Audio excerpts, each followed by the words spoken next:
Hi, this is Buzz Johns. I'm the head fabricator here at ThorSport Racing, and today we're going to be building an upper A-arm for the trucks. And the first step in this is actually setting it in the jig so that we get a legend of where to start from.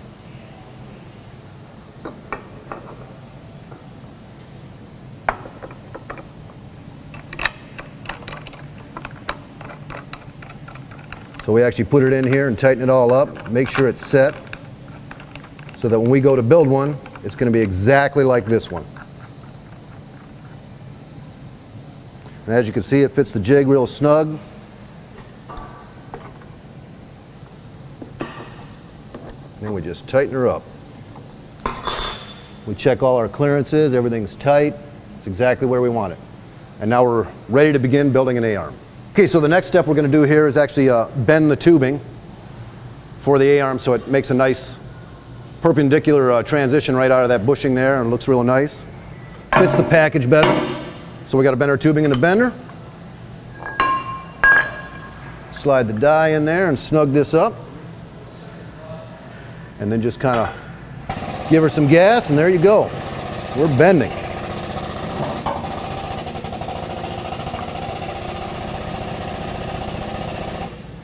What I use for my pattern is actually the old arm here.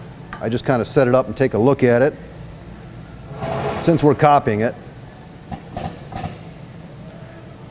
And then if I have to make a couple of them, we actually got a digital readout here so I can repeat and do the exact same thing every time. And I happen to know my number is 105, so now I'll release it out of the die.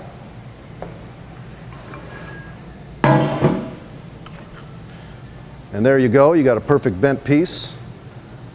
Nice and clean. We'll check it on our part here. It's perfect. We're ready to start building an A-arm. Now that we've got our jig set up exactly the way we want it, we start taking the components to put it in the jig that we're going to build our new arm from. This crossbar here is made by Ronnie Hopkins. Real nice piece.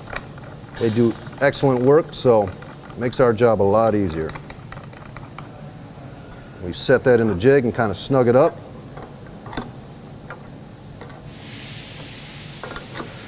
With this custom wrench. Make sure that's good and tight. And then that's set up. And we got some other materials here involved to be able to make this. We got the rings. Also Ronnie Hopkins already made and ready for us, tapped. These are the bushings that are going to ride on here so the arm can swing up and down. And then the material, of course, the most important thing. This is just 1018 DOM mild steel. And we clean it up real nice because we get everything nickel plated in the end, so it's nice and clean. And plus it makes the TIG weld so much easier and much cleaner. So now that we've bent our piece here, we're getting ready to fit it. This is what it's going to look like in the end. We're actually going to fish mouth all the ends and everything. So we start by just kind of holding it over top here and just kind of getting a good package of how it's going to look. And we actually make a mark so we can go over to the bandsaw and get started cutting. There we go. We just kind of get a couple marks there so we can get a start.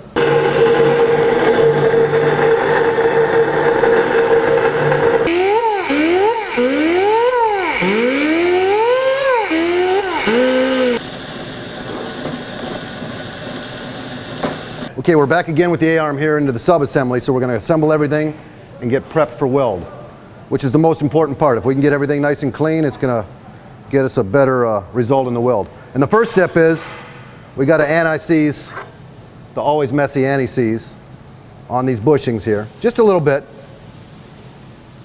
just so it'll help us down the line when we go to weld on it and start torquing on it and everything. Just enough to coat the shaft, and there you go. One thing too also, it's kind of a trick to A-arms, is you don't really need to tighten up these spools super tight. Hand tight is enough. There's going to be enough weld pull in this that they'll snug up really nice. So the next step we want to do is we want to make sure this is really clean before we go to weld. So acetone or lacquer thinner, acetone's probably the best. I've got a little bit right here. You don't want to keep it around your sparks too much. And we just kind of wipe everything off, make sure it's nice and clean.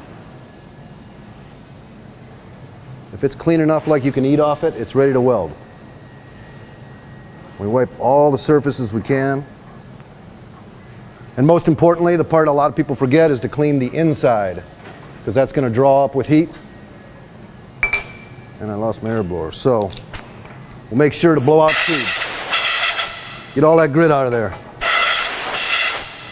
See, they're nice and clean. So now you're ready to tack. Hello, this is Buzz again, and we're going to talk about this awesome Miller Dynasty 350 here. We love this machine here at ThorSport. The greatest thing about it, if I could say one thing right off the bat, it's got such a focused arc.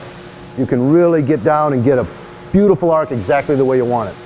We could probably get away with 90 amps. We're welding 083. I usually set it around 120 for a job like this. Then I have a little bit more under my foot.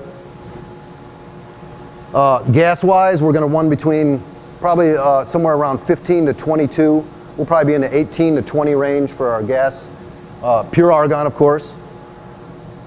I think I've got a number 6 cup here, I believe. And we like to use the straight one here. We get nice flow, no turbulent airs coming out of there at all.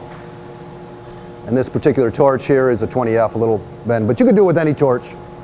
Rod-wise, we're going to be using ER80SD2, and we're going to be using 045.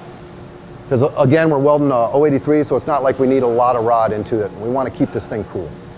This machine is awesome. We love it here at ThorSport. It's really easy to use, and it makes you seem like a really awesome TIG welder.